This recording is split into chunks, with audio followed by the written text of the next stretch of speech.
Hi guys, Hari here. We actually had a slight personnel change, so I will be actually casting in the second game here of the finals. This is the Fnatic RaidCall Dota 2 Cup number 2, and we are in the finals with none other than xGosu versus Complexity, a little North American Dota 2 matchup. Pretty exciting. Although the first game was not extremely exciting, still interesting plays and picks from both teams. Hopefully we'll get to see more of that here in the second game. And speaking of personnel swaps, Aussie actually stepped out so that we could have a full Dota Live squad casting this. So with me in this game will be none other than Hector. Hector, how are you doing? I'm good, buddy. How are you, man? I'm pretty good. Kind of rushed into this game, but hopefully I'll get acclimated quickly enough and be able to kind of tell what's going on. I didn't really see so much of the first game except for the very end. I just saw there was a low score. That's why I said that it wasn't very exciting, but it could Yeah, have the still been first very game was exciting. absolutely unbelievable. Complexity controlled the map the entire time. They won every lane. There was some transitional missteps by xGosu trying to swap lanes and trying to swap heroes, and it just did not work out. I mean, it was not even close, bro. Not even close. Yeah, I mean, and the Lothar's Dragon Knight, that's something new. Complexity always trying Yeah, out new stuff, and it's exciting to see when it works out. Um, Interesting bans here. The Panda ban pretty much constantly against Complexity at this point. Leshrac actually taken out.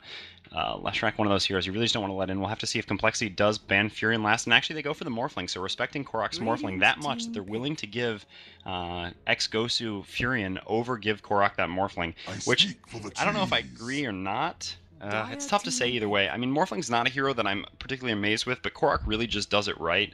But on the other hand, Furion is just so broken, so I don't really know if I would have banned Morphling over the Furion there. Maybe I would have been content to give them the Morphling and just try to counter it with an SA or something. I don't know. What do you feel about that, Hector? I mean, to be completely honest, I'm actually shocked that Lycan he wasn't banned last game outright from the offset. They ended up transitioning from a morph ban 2 into just being able to outpick them at every way. I mean, they had Darkseer and Lycan as their first two selections. Like that at this point should never happen. Yeah, that's. I saw the heroes and it didn't really make a lot of sense how Complexity basically got all the good heroes that they wanted, Yep, and completely agree. xGosu didn't really get much at all. They got like, I mean, the tiny that they kind of Korok likes to play, but it's stuff that you feel like they could have just picked up later. But anyway, it looks like we will have much more imbalanced heroes on both Oh, teams and this your game. Furion, your big play Furion out on the board. Yeah, yeah, the Furion will be out there. So, I mean, they do have the Darkseer already. Darkseer's pretty good against Furion because typically speaking with Furion, when you want to TP in, well, first of all, the vacuum obviously gets you out of this sprout, but not very early on. But when you want to TP in, you want to kill someone right in front of their tower, basically, and then turn that into a push on the tower. But Darkseer is going to constantly keep that bottom lane pushed out if he can do an effective enough job there by keeping Iron Shell up on the creeps. And with that lane being constantly pushed, even if you are able to gank the Darkseer, you might not be able to get towers with it, which is what you really want early on with Furion. Oh, well, actually, what you really want with most heroes in this metagame. Yeah, and an interesting morph ban again early. Complexity Yeah. just is not down with seeing Korok play morph. For those of you that don't know, Korok just has just a beastly morphling. You don't want to see him. Oh, and we have an Enigma pickup again. Dire team pick.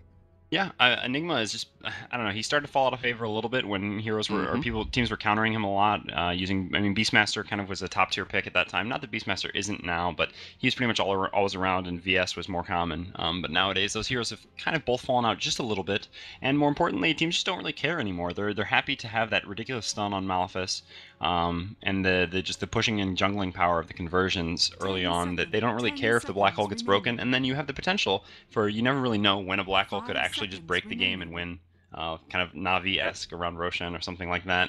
So I don't know, and plus I don't know, with the push-centered metagame, you really have to have some sort of team fight abilities, and Enigma just works with push and he works with team fight, and he's really easy to set up lanes with because he's so flexible. You can put him mid, you can put him in the sacrifice lane, or you can put him in the jungle, and that's kind of the best hero to pick early. I agree with you, but in retrospect, I do believe he's a relatively risky pick, especially if you're not going to ban like a VS or if you don't have a pretty astute player on that Enigma. That's true. I mean, it really is an issue of patience, and timing. Because if you're too patient, obviously it's not a good thing. But you got to know when to go in, when it's worth it to risk not getting a good black hole off, and who are really the important targets. And we are going to have the Juggernaut picked up really early here for Complexity. Complexity loves running that Juggernaut. It's a really typical Complexity pick. And by a typical Complexity pick, I mean it's a very atypical pick in the general sense of things, because Complexity does like to do some different strategies, and we will see how the Juggernaut works out for them here. I mean, sometimes I've seen them going with the kind of the Juggernaut pushing strategy with maxing the wards, but a lot of times they don't even bother with that. Actually, just content to have Juggernaut getting basically farm and being kind of a mid-game force rather than that very early pushing force, which isn't really going to be a possibility now that intelligently enough xGosu took out Enchantress, so they can't go that double heal strategy with the Enchantress and Juggernaut from the top lane, which will take very early tier 1 towers. And another thing that might get swept under the rug here, Juggernaut's ulti will break both CM's ultimate and Black Hole. So they have another person that actually get Enigma out of it, which is more so explaining the fact that I think that this is an extremely risky selection, considering that the last game, Enigma only had one Black Hole that was a result in the game, basically. Breaking CM ultimates maybe not the most relevant factor of all time. I would be surprised to see, although you never really know, because with the way North American teams do things, they could actually be going for some sort of a thing where Crystal Maiden will actually level her ultimate. But on standard CM, I wouldn't actually even expect to see that ultimate for most of the game. Actually, we're gonna have a Lich ban. I don't. That one actually does throw me off a little bit. I don't really know what the strategy is with the Lich. I mean, they do have the Darkseer, obviously, and Lich ult plus Darkseer ult is quite strong. But typically, Juggernaut is kind of, well, I mean, most heroes these days, as I've kind of reiterated multiple times, are really push-heavy heroes like Juggernaut, and Lich doesn't really fit into that strategy very effectively. But at the same time, it is a good dual lane, and I mean, Lich plus Juggernaut is kind of an old-school classic lane, and I guess maybe that's what they were afraid Complexity was going to throw it back to. I mean, xGosu certainly knows Complexity better than I do, having played against them a lot more and focusing on each other in the North American scene. And I guess you might as well, Hector. So do you know anything about Complexity running that Lich recently, or? No, but I think it was a fear, which is, like, I'm glad you actually spoke about that, because I wanted to allude to it. I don't understand why they didn't ban VS for that last pickup, considering VS is just a straight up counter to Enigma, but what they also could have been afraid is the long-range Lich ulti, which is a mini-stun on Enigma as well, on top of the fact that Enigma is going to be next to heroes when he black holes anyway. So I think that they're just afraid of that. As for Complexity actually picking Lich, not very often. I mean, you see more Shadow Shaman, Shadow Demon supports. You don't really see Lich ever picked up, because they like to push. They like to jam the game down your throat. They actually don't like to sit back and just turtle and ice all game. Yeah. But I'm just as shocked as you to see that Lich ban instead of a VS, when VS is clearly on the board and VS can be picked up here, and it will help that team currently based on her ability to gank and her strength early on, especially with the Juggernaut. I'm so shocked that the Lich was banned and not VS, to be honest, especially because you want to protect the Enigma pick. Yeah, AA ult, or I said AA ult because that's what I'm thinking of when you pick the AA. AA, kind of a counter pick, in case they do think that Complexity will be running that healing ward Juggernaut. AA ult, very effective slowing down those healing ward pushes. It's interesting that they banned the Enchantress and then ended up picking the AA anyway, because the most typical lineup we do see with that Juggernaut is having Enchantress, a support like the Veno, and the Juggernaut up in the top lane, or just kind of pushing in general, and then you counter that very frequently. You do pick up AA, because that AA ult is great against both those abilities, because they're not burst heals, they're sustained heals, so as soon as you see them starting, you can basically blank them for an extended duration with the ult effect. But they gave up the banned the Enchantress anyway, just because of how strong it is, and then decided they still want to get that AA. I mean, AA is going to be pretty good for their team. They've got a lot of abilities to hold heroes in place. I mean, Malefice will probably trigger Cold Snap most of the time, and the freeze from Crystal Maiden will make it easy to trigger that. So we'll have to see if they do kind of set up that some sort of a dual lane bottom maybe, or if they do kind of go old school and send the AA mid. I don't really know. We'll have to see. And last is going to be their carry pick. So I would, if I had to guess, I would still expect to see the carry picked up with CM and the Ancient Apparition. But maybe the reason why they banned the Lich is because they want to kind of take the game over quickly, and they need to get that early experience on basically all their heroes to take towers as quickly as possible, not actually planning on going for a real late game carry here, although I can't imagine that's the case. I think there will be some sort of late game hero picked up for xGosu at this point, although you never really know. I mean, they like to play aggressive. Maybe it'll just be something like Tiny again. Windrunner at your service. Yeah, that's pretty interesting, and the Windrunner banned for the Suicide lane, which is actually pretty standard. I'm actually shocked to see Enchantress, banned over over a Windrunner, to be honest. But with the Jug combo that you mentioned earlier, I can see why they even thought about it. Yeah, well, and Windrunner didn't really fit into Complexity's lanes as easily as you might want her to, because I mean, you typically Darkseer, and actually they're going to go with the Mirana, so they go with the kind of semi-carry Mirana, which is going to still give them very strong lanes. I'll be interested to see with triple lane range if they do try ending up going up against the Juggernaut lane. Typically, you beat a Juggernaut tri-lane by just or a Juggernaut dual plus jungle or tri-lane, whatever you want to call it, by just avoiding it, because Juggernaut's very strong early on, but he scales very poorly as far as carries go. But with 3 range, you might actually have a chance of going up against the lane, but at the same time, CM is so slow that it could be a bit risky. We'll have to see, but with the 3 range picked up, anything really is possible at this point. And it also kind of depends how they want to set up their lanes. But yeah, I was going to say the Windrunner pick wasn't obvious because the Darks, wow.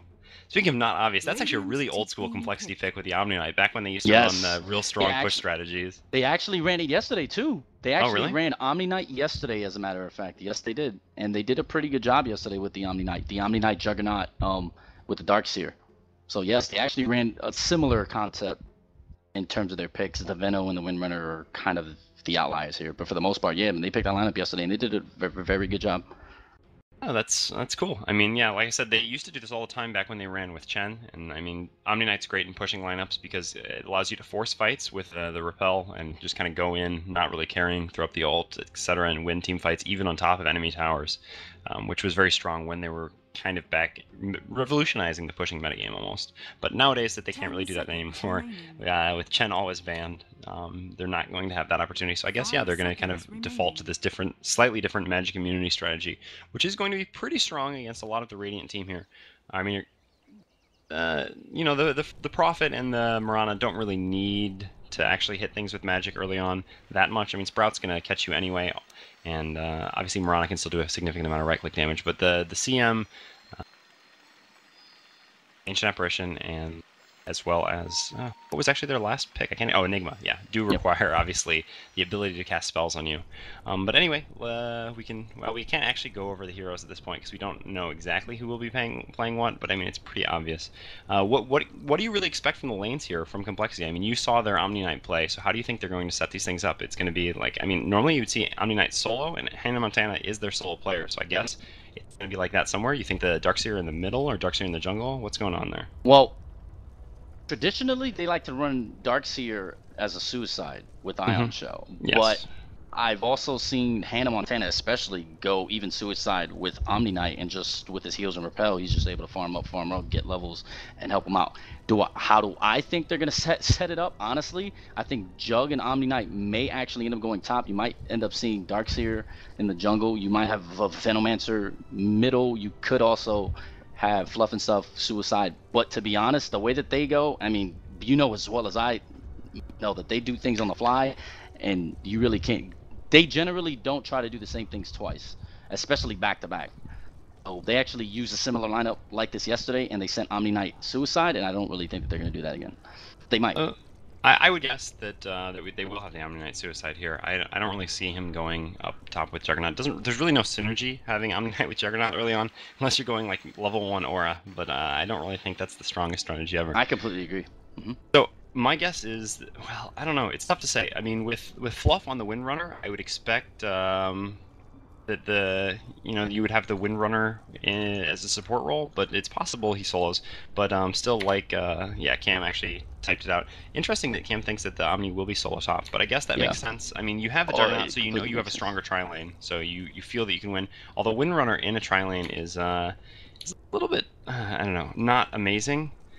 So we'll have to see if it works very effectively. I mean, it's going to take a lot to actually get a lock a hero down with that shackle shot and actually manage to get a spin combo off. But if they do, there's basically no way they won't win the lane. But I mean, I guess that could also be if they expect the tri-lane to go top, maybe they'll just be happy to go bottom anyway and make it easier for Omni Knight to get a couple levels at his safe lane.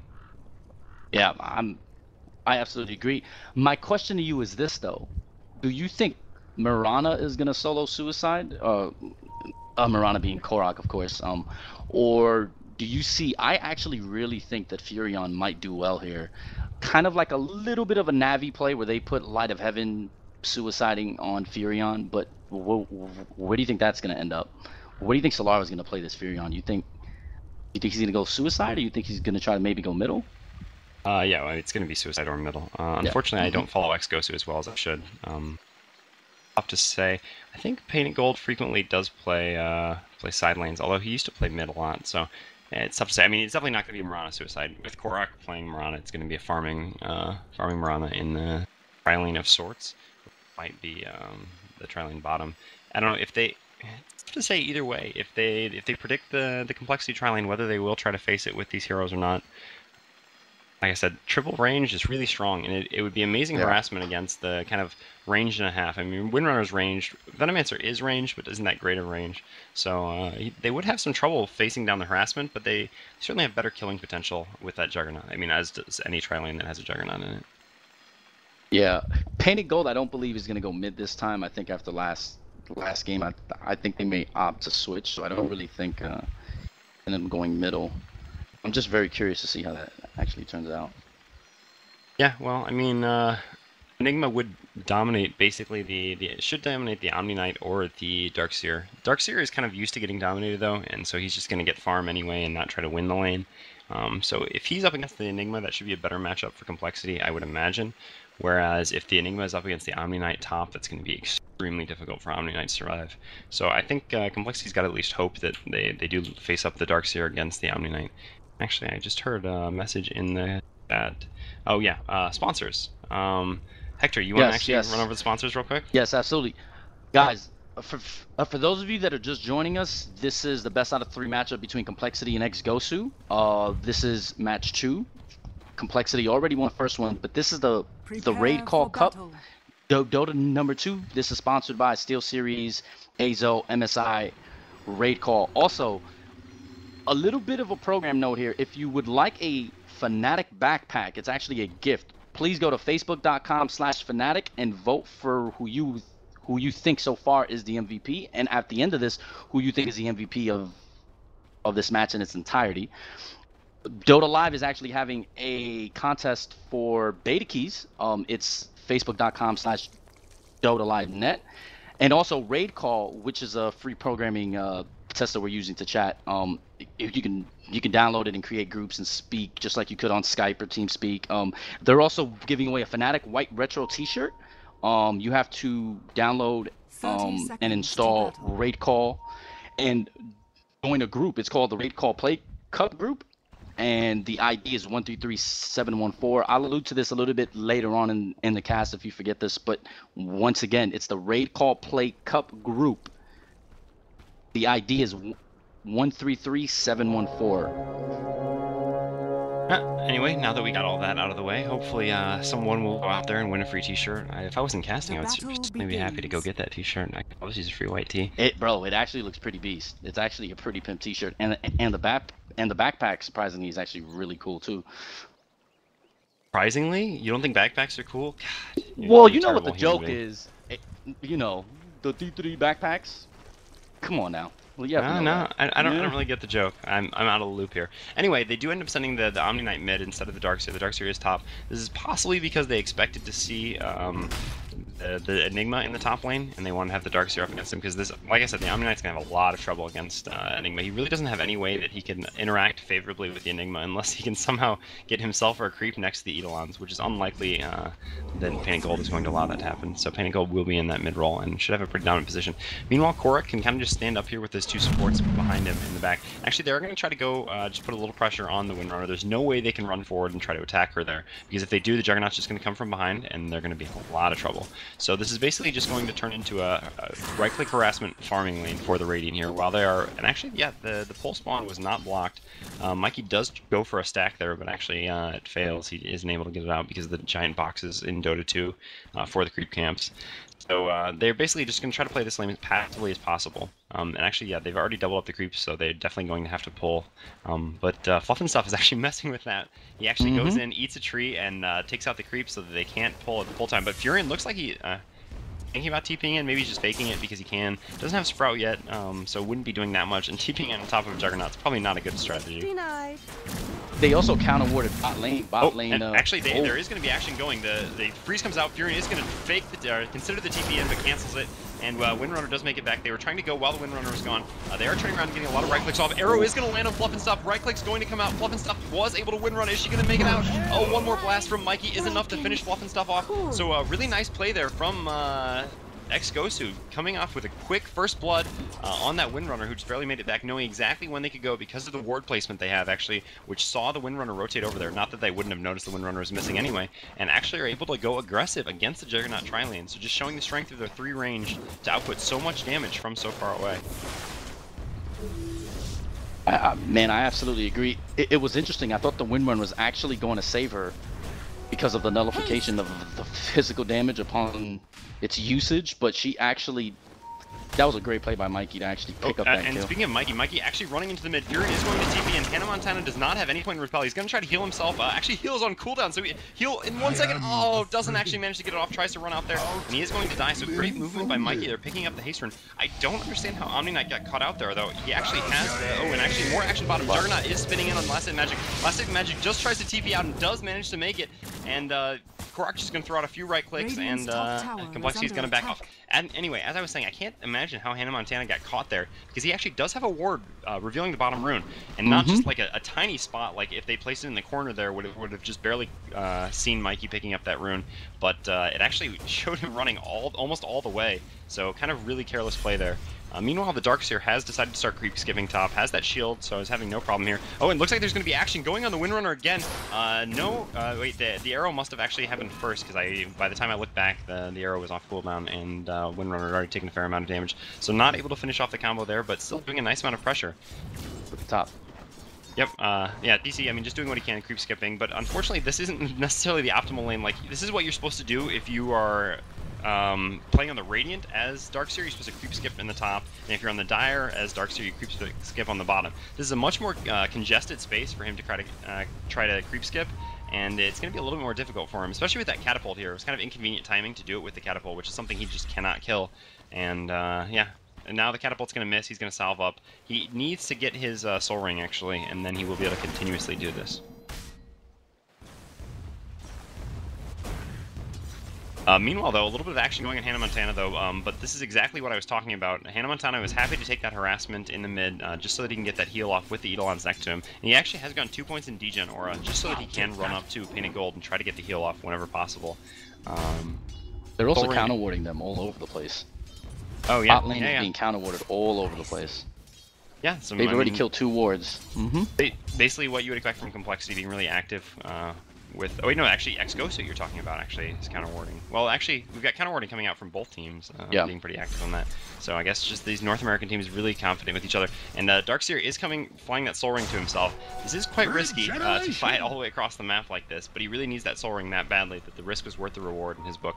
So he does have the soul ring and the Ring of Health already, which is going to mean he's going to constantly be able to stand here, and he can just shrug off harassment at this point, no problem. So it's going to actually put the pressure on Furion at this tower. Furion, though, is going to be TPing in mid. Black Hole actually coming off from Enigma on Hannah Montana. Hannah Montana is going to have the heal, though, so Furion's actually going to... Wait, I think the TP might have been canceled by a vacuum, actually. So Darkseer managed to take down the Furion top.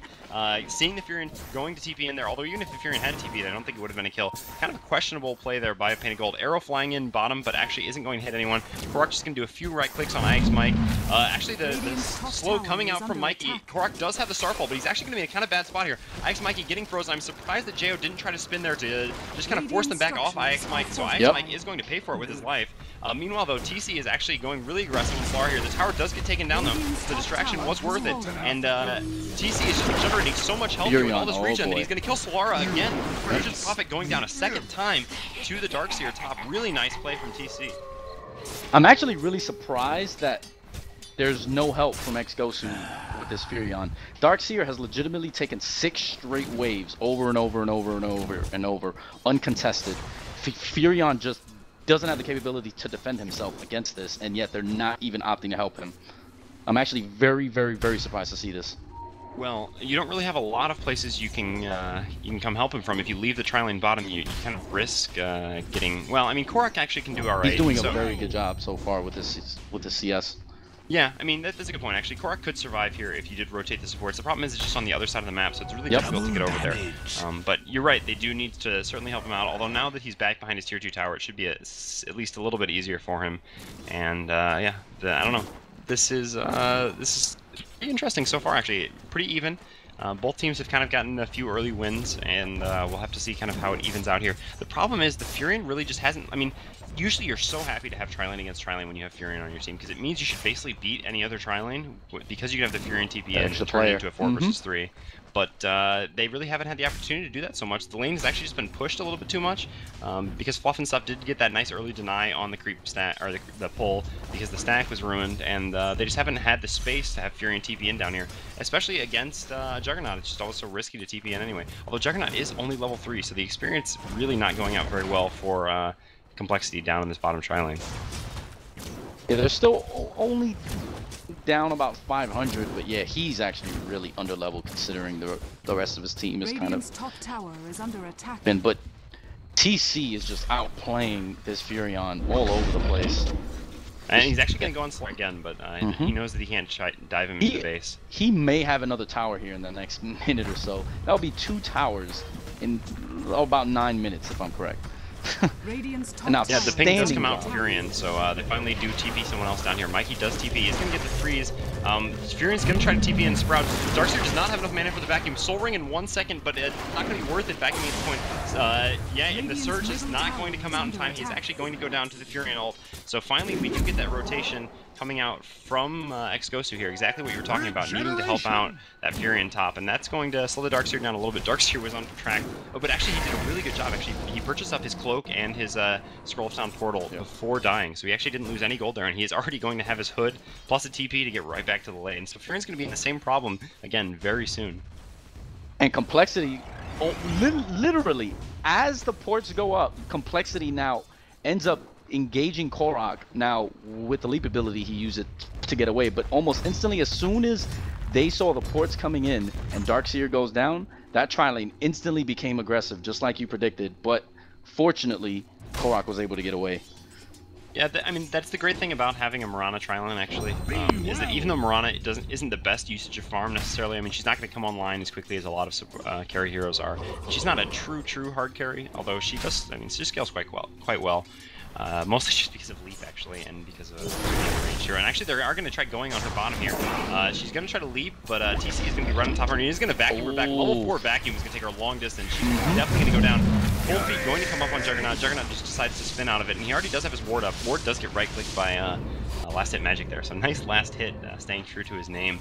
But yeah, that is, like I was saying, that is the good thing about a Mirana tri-lane, is that you can actually leave the Mirana pretty safely and not have to worry about it too much. Oh, and meanwhile, though, TC is going to be going on Solara. Solara going to be smart here, try to TP out, but the vacuum is just going to catch him, so I'm not sure that was so smart after all. I don't know why he thought the vacuum would be on cooldown, he would be able to TP. I don't really know what exactly his thought process was there. Well, the truth of the matter is he doesn't really have any way of getting out unless he manages to sprout the Darkseer and then fake a TP. Arrow going to fly out, Jo spinning in, IX might going to go down to one more right click from Korok, but on the back end, Mikey goes down as well.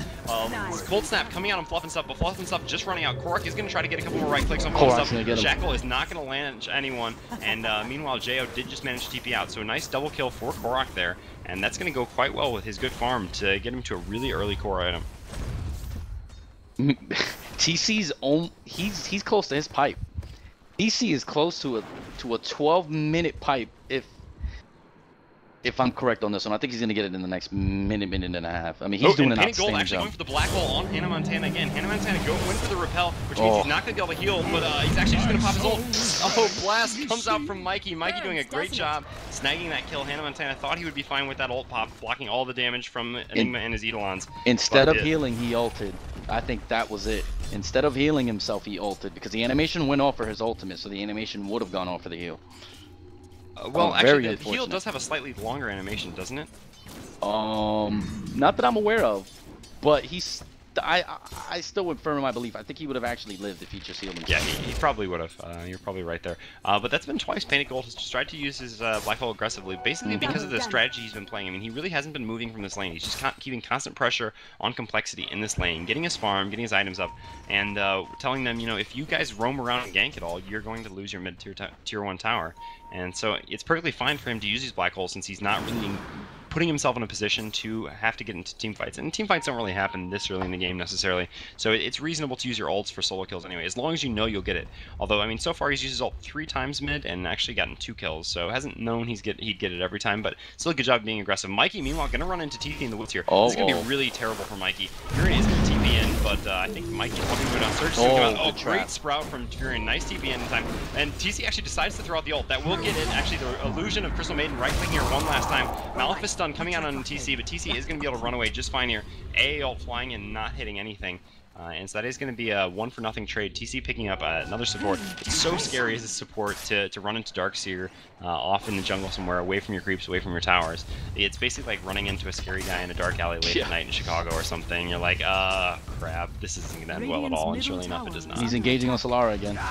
Oh, yeah, he's just going in on him again. Diving at the tower. 2 TPs going to come in, and that's perfectly fine. Well, it's actually fine if he manages to get out here. Decides not to vacuum the trees in time. Actually, Cold Feet barely not going to latch him, and he is able to run out. So actually, smart move after a really heads-up play there, holding off on the vacuum. I thought he should just vacuum the trees right away, and that he would be able to surge out and run away, but I guess he was afraid that the TP might come in time, and if it was that CM TPing first, which I think it was, that she would freeze him, and then he'd be really screwed. So instead, intelligently enough, waits for the first TP to arrive, knowing that he has plenty of time after that, and then vacuums them away and surges out. And actually, now he's going back on Solara. The TPs are on cooldown, so Solara is definitely dead this time. Enigma is going to TP, but Solara's actually run the wrong way. TC is going to have no vacuum, so the trees are going to block him. Alpha's coming out, conversions out, but the conversions are just going to die to this. AO flying in, is it going to hit anyone? Solara, is he going to be able to TP out TC? One more right click and just barely not getting in time. The AO still has not hit him, but he is going to go down to the freeze from Mikey. TC does go down in the end, so really nice support eventually coming. TC just overplaying a tiny bit, but really great play there by Solara, knowing exactly his limits and when he could sprout and when he could TP.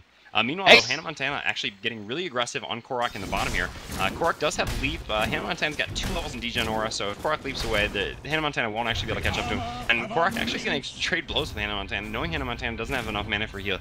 Would be forced to pop the Soul Ring, but that could be quite risky for him if he ate an arrow when the repel wore off. And so instead, he's just going to back up and farm the creeps behind the tower. Sorry, you were saying? No, I mean, I was just going to say, and an excellent job for 2 games in a row from xGosu. Their ports are on point. That's the 2nd game in a row where they were just non-stop porting. It's unfortunate that they lost the last game, but they have great teamwork with that. Meanwhile, though, they are going to go on Korok again bottom, but he just intelligently enough leaps over the trees, and they're going to be left with nothing down here.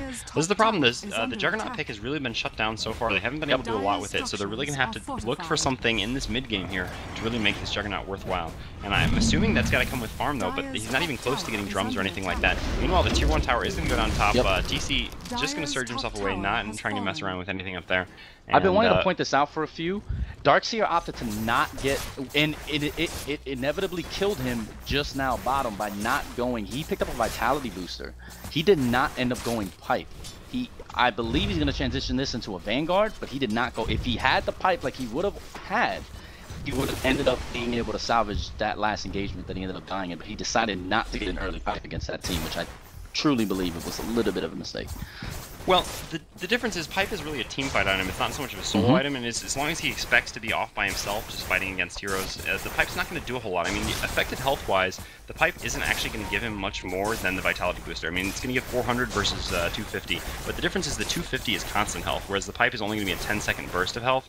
So I think he probably would have died there anyway, even if he had the Pipe. I think it's fine to go for the Vitality Booster first, just to boost up his health a little bit, especially with how aggressive he's playing, and now he is going to get the Pipe. Just waiting basically for the team fight time to come out. AL flying in here. They knew they were taking stacked ancients here. The advantage of obviously tri-laning bottom as Dire is that you can have one of your supports stacking the ancients, as they did do that and then grab those up, which is going to be a nice boost of golden experience. Actually, you can see the gold graph tilting back down. But yeah, so I think it's fine, but I mean, yeah, teach their own. Anyway, they are going to go on TC top here. He has 3 points in Surge, so he should probably be able to get away. But all the stun's coming out. He's got to vacuum these trees, and actually, the stun just blocks him from the animation. He is going to get Cold Snap, but Windrunner is in here. Shackle shots immediately on the Black Hole, but TC goes down anyway. So they are going to get the kill that they wanted, even if the Black Hole wasn't that effective. And looks like there's not really going to be any sort of retaliation from Complexity here. Meanwhile, Furion is going to try TPing for this Invis Rune. Jo picks it up first. This could be terrible for Furion. Let's see if he decides to try to ult on the Furion. Furion is going to sprout himself, then immediately makes trees, which is actually why you do not ult on the Furion immediately. Although if he'd ulted right away, I think he would have killed him before he was able to get trees up. Yep. And Darkseer Unfortunately, dying before he can buy his pipe, he's going pipe. So it kind of costs him a little bit, but he will have a pipe here soon.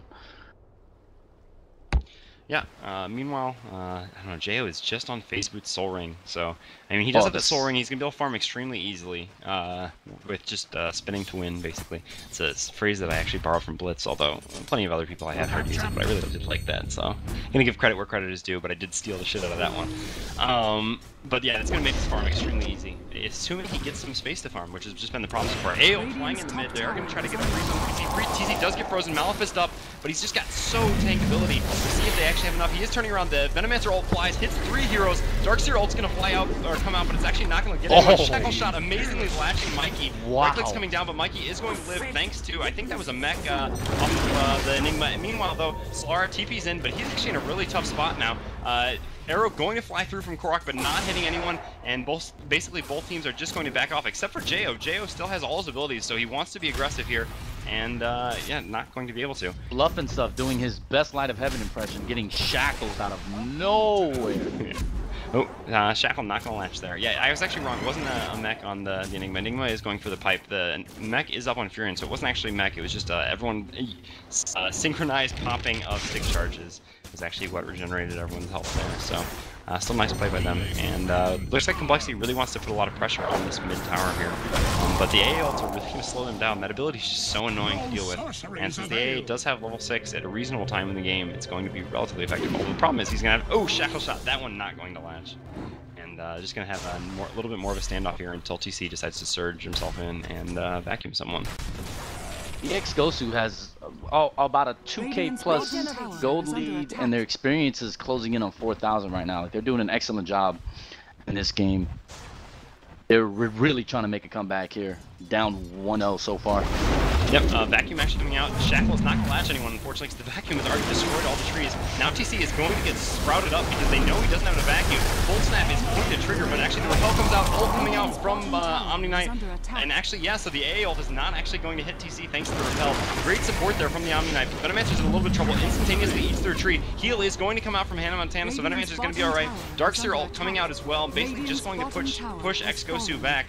Which is going to be fine for Complexity, because meanwhile Jo is managing to take a tier 1 tower top, although at the same time Korok is farming, or I mean tier 1 tower bottom, but at the same time Korok is farming top. Still a tower for none. Oh, and actually Fluff and stuff in a lot of trouble mid. Malefist stuns coming out.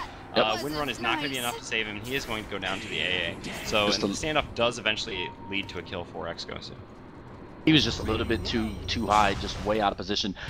But Hannah Montana, big play Ombre, saving TC. It's an unbelievable display of his Omni Knight skills. Great job by salvaging that. Unfortunately, though, somebody did end up going down despite his heroic efforts.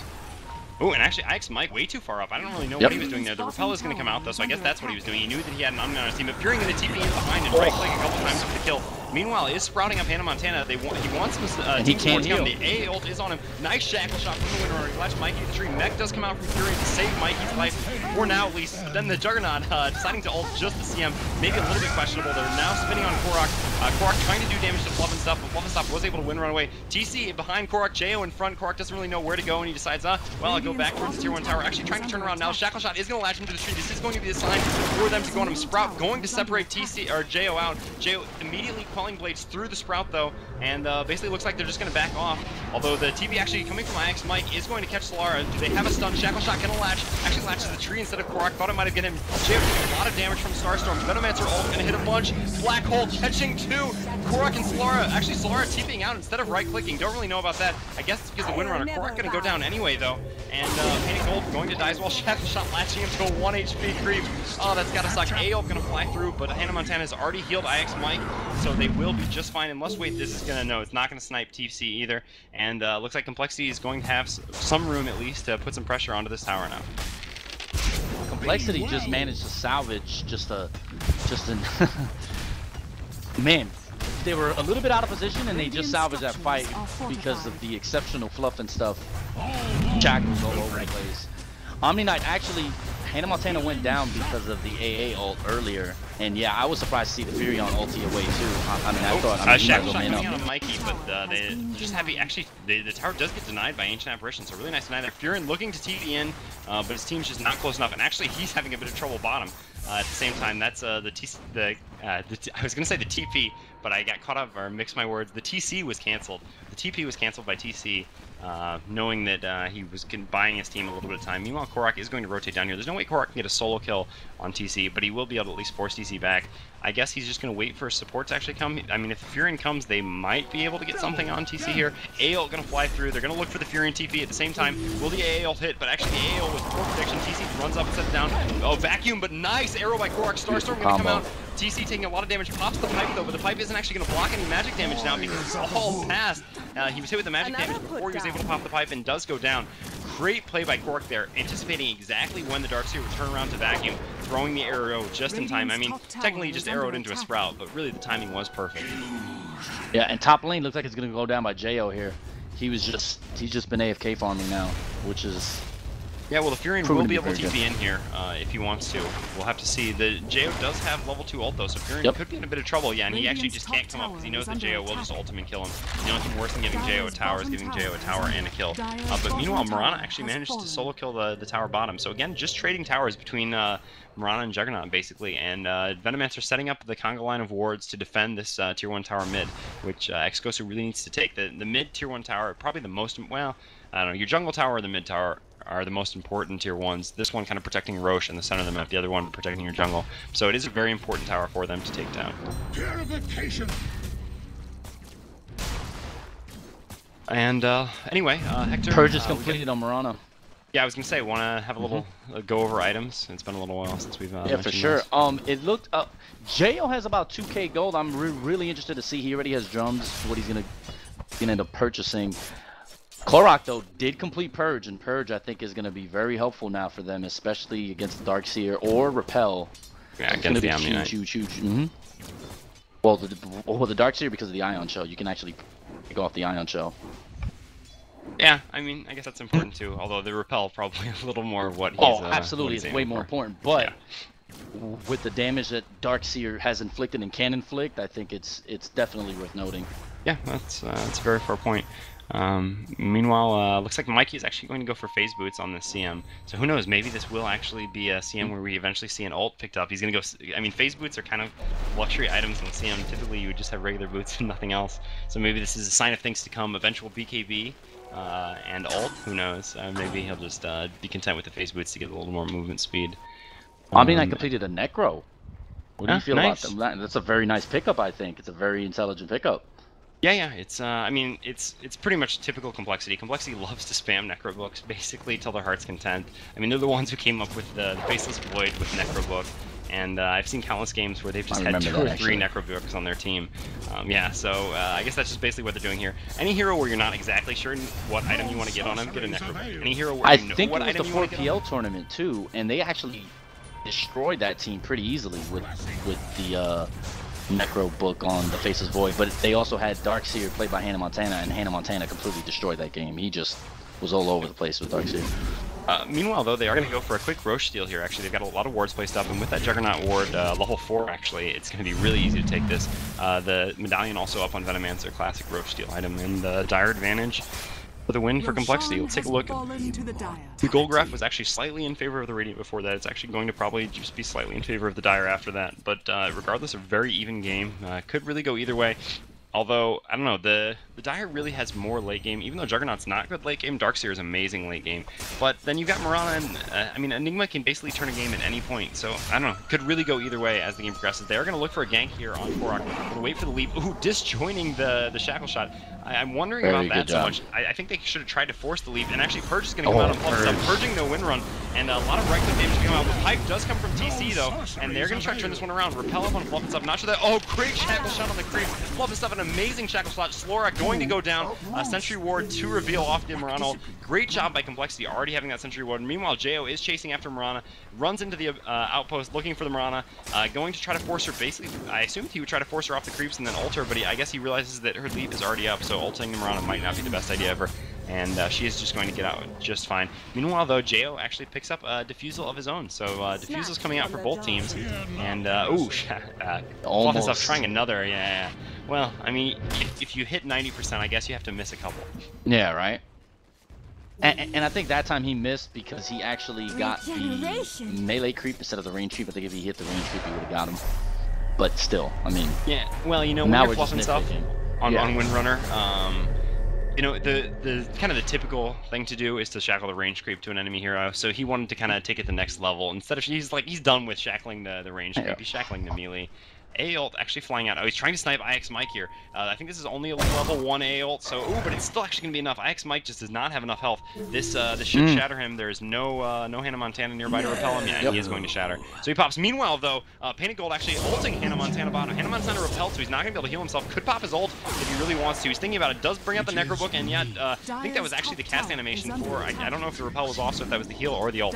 Did Jo actually purge? No. Okay. Oh, he did. So anyway, TC running after Korok.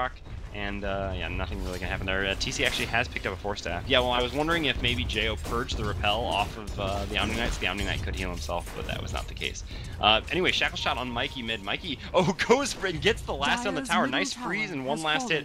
Those phase boots showing how much damage CM can actually do in one single hit. Meanwhile, TC sprouted up top. Arrow coming out from Korok. Korok does throw out the Starstorm, and once again, the type is just too little, too late, not actually blocking any magic damage, and Korok is just gonna leave and TP out. But meanwhile, Fluff and Stop another Shackle Shot for Tree. Solar is definitely tries to force himself up onto the top. Actually, there's not gonna be another stun. Will they have enough right click? And they do not, even with the medallion. So Solar is gonna get out as well. Really heads up play. Really smart move by a Furion, always carrying a TP scroll on him. It means he can TP in and still TP back out in under 20 seconds, which is just basically what saved his life there. Really heads up play by him. TC started 4-0, he's now 6-6. I feel like TC really has had a disappointing showing the last 5 minutes. He's an exceptional player and he did an exceptional job early. I just think he's too aggressive right now, and I think it's really paying off for xGosu. Meanwhile, though, Furion is going to TP in here mid. I wanted to go after the Windrunner, but is actually going to be much more content to go off IX Mike, a really easy target. Meanwhile, Mikey is freezing Fluff and stuff. Arrow is going to land before the repel hits. IX Mike is already dead. Hannah Montana actually having to pop the ult, but their Perch is going to come out and remove it. Hannah Montana is actually going to have to run for his life now. We'll see if we have any more spells. We do have the freeze coming out from Mikey. Hannah Montana taking a lot of damage here, but nice heal, actually doing a lot to Korok in return. Jo does not have his ult, though. I didn't see, actually. I guess he used it maybe a little bit a while ago. A ult flying in, but only hits TC. And Complexity is going to back out with no more casualties. But a nice double pick off there for xGosu, and they're going to try to turn this into a push with a ton of summons. Yeah, xGosu doing an excellent job now. Good teamwork. Solara still porting into trouble a lot of times, but it's actually paying off now. I mean, he was right in the middle with that. TC gonna go in for the vacuum, but no, never mind. Continue. Sorry. No. Really knows these teams just play so aggressively. Sorry. Oh, I completely agree. This is a very entertaining game, much more entertaining than than its predecessor. Game 1 was very, you know, very mellow. We like to say collected, like precise. You know, use all these words that don't actually say boring. Yeah, it was very mellow, let's just put it that way. Yeah, but yeah, this one, I mean, it's basically just been two boxers taking punches at each other nonstop. Oh, yeah. And we'll have to see kind of who comes out least bloodied. Complexity basically doing what Complexity does, smoking up. They've actually counter-warded up on this hill here, so they know it's safe to smoke. And they are going to look to catch Korok. Let's see if they have enough. With these heroes here, actually, they're not going to be able to catch Korok. And he's going... Ooh, yeah, the Shackle Shot just barely unlatching. If the Shackle Shot had launched to that range creep, there's a chance they would have been able to kill him. Yeah. And he actually pops his ult. I was just about to say that. I kind of think that was a mistake. That was a needless ult. He was going to get away. He was good.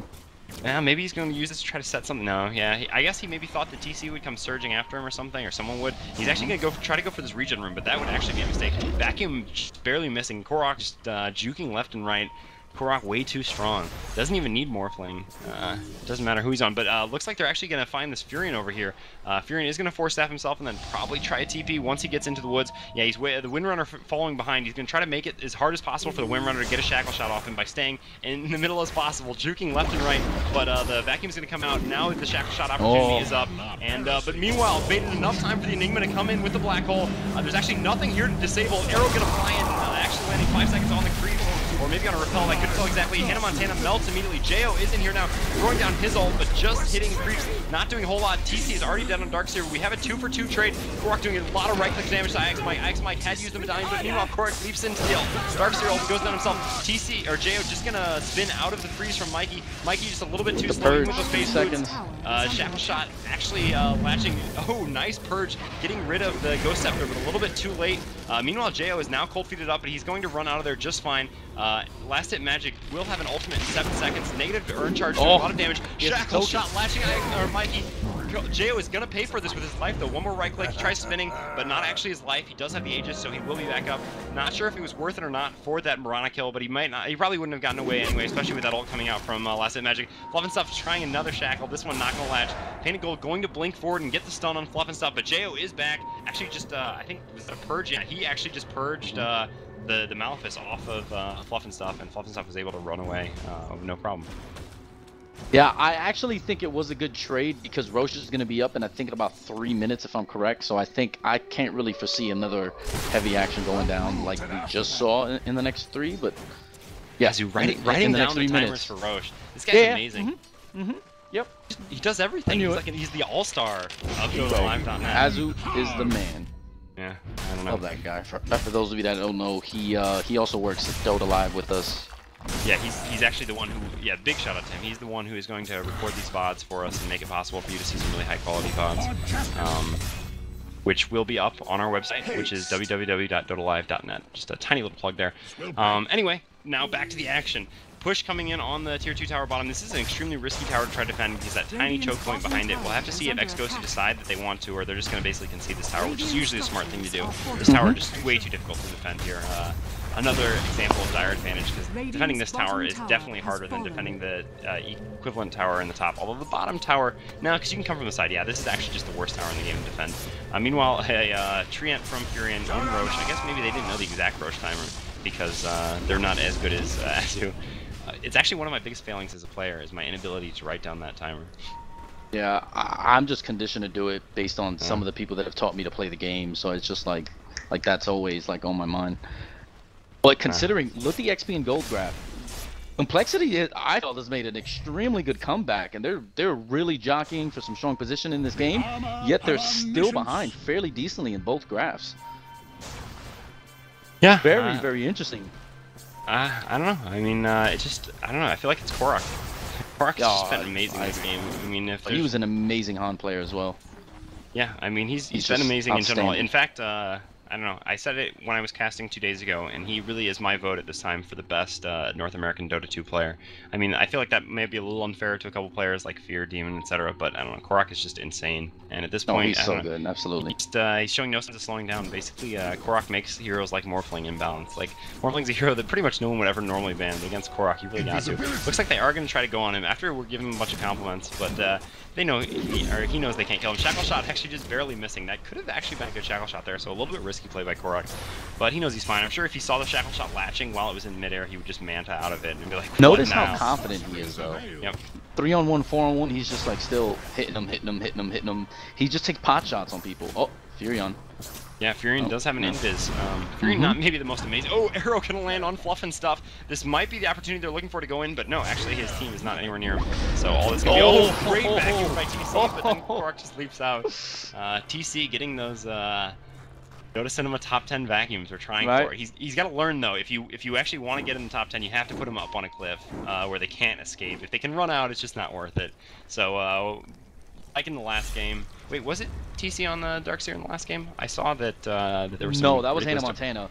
Oh, it was TC Hannah Montana. Was the strangely geared Dragon Knight. Anyway, IX Mike going to be coming in here on Painted Gold. Painted Gold does have his ult, so it could be a little bit risky if they all group up on him, but none of his team is here, so intelligently enough, he's not even going to try to pop it.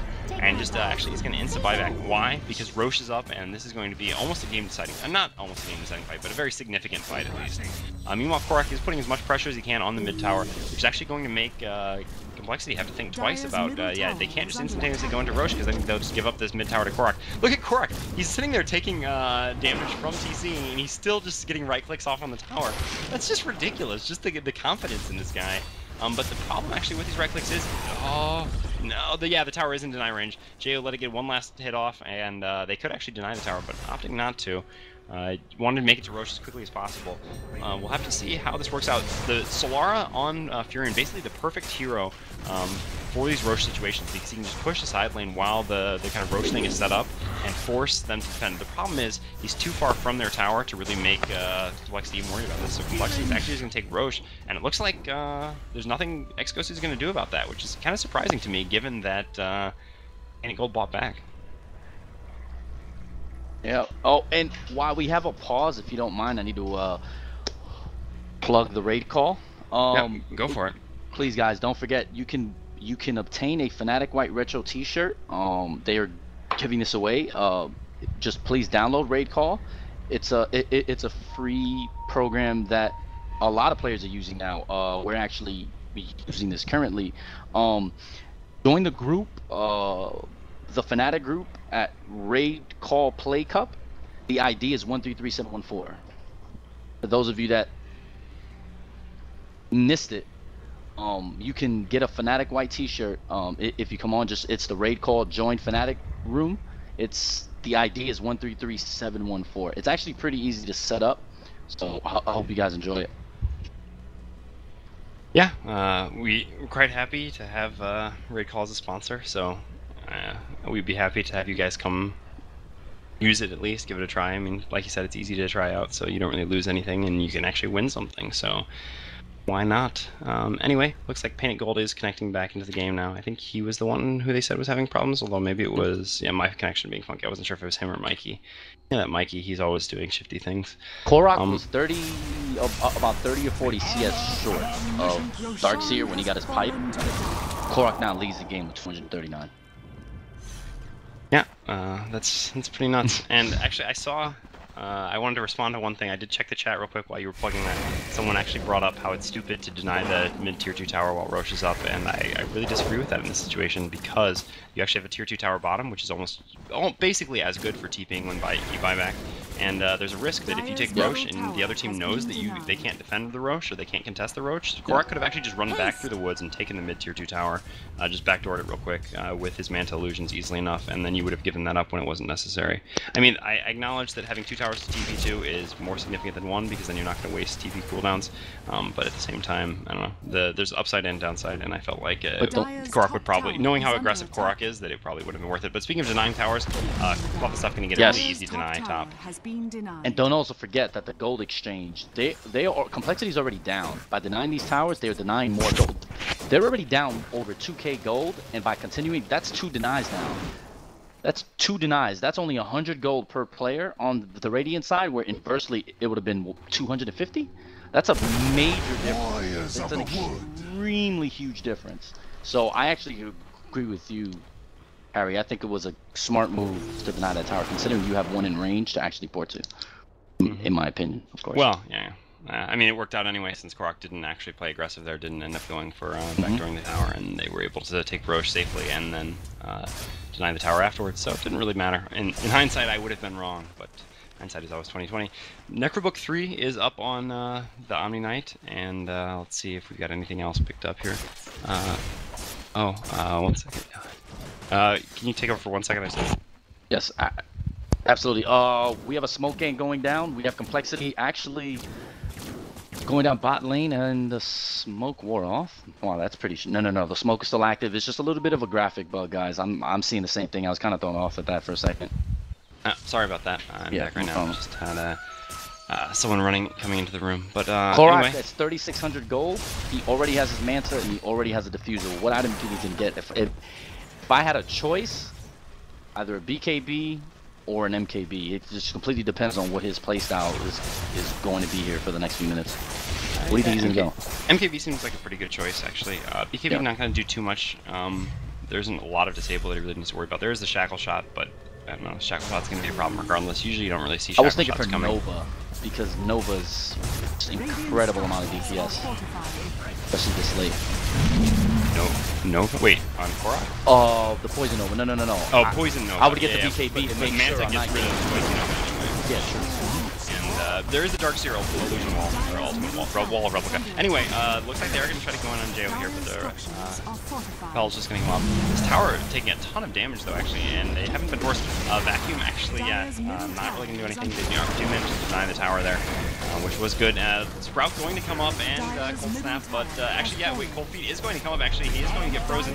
Meanwhile, though, they're just going to right-click down the racks, looking like xGosu actually can't defend this. Complexity just decided they'd had enough. They have the level 3 Necro book up, but the Necro units are dead, so this is going to be the opportunity for the 2-1. Panico blinks in, but in no position. Meanwhile, the Omni Knight ult going to come in. They're just going to right-click down the racks.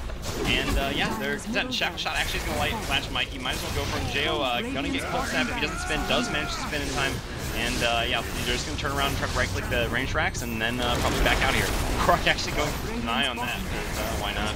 And the ward's going to heal him as they run back. They've got to make sure they don't split up too much, because Korok is going to look for an... No, actually, his arrow is on cooldown. So, wow, just... xGosu seemed like they were in a good position here, and then Complexity just decided they can push in. And I mean, that's what having the Omni Knight plus Darkseer does for you. You can just repel up the Darkseer while he runs forward, and that's such a large threat that there wasn't a lot that xGosu could do to respond. There was also a lot of heals because the mech was used. You have Hannah Montana that can heal. You have the healing ward that heals. It was just so much healing power. They never actually had a retreat because they were able to continue to go forward because their HP was never really a threat.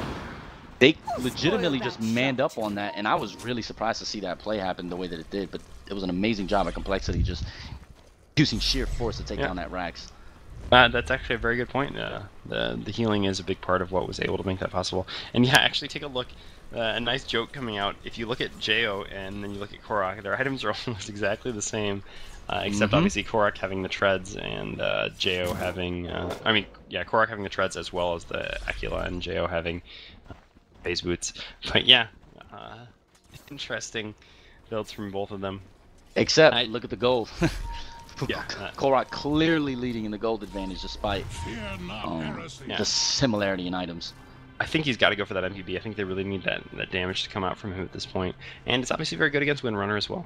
He's heading up top now. There's no rune there, so I assume that's going to be maybe him going into the shop. No, he's just going to keep farming. He'll go into the shop at some point then.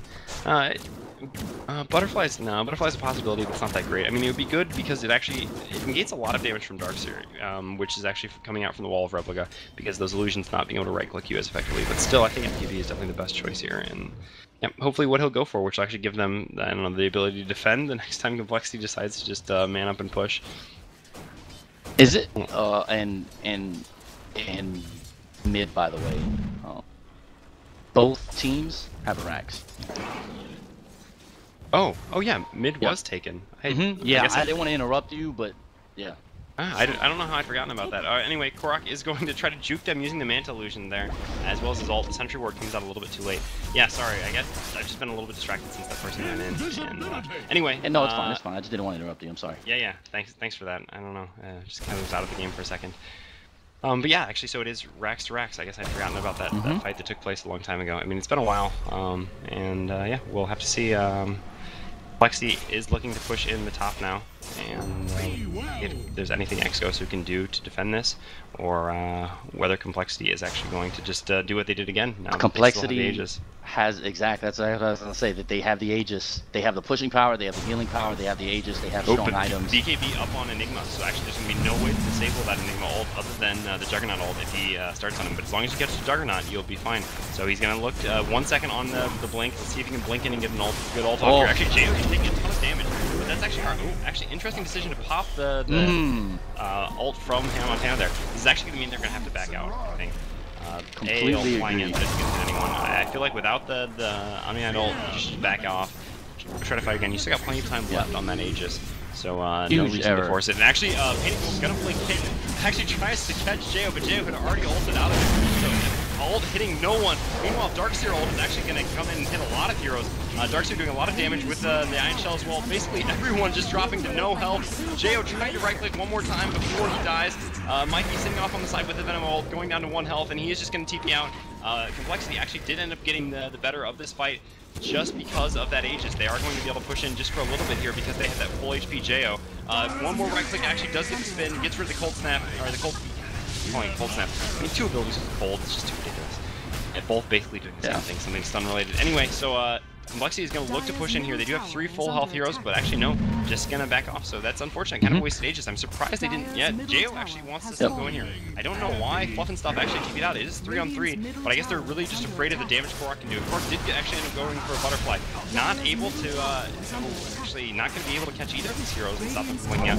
Actually, it was a really nice job there from Jo. He actually, because Korok could have purged, who was it? It was the Venomancer was the one that was still with him?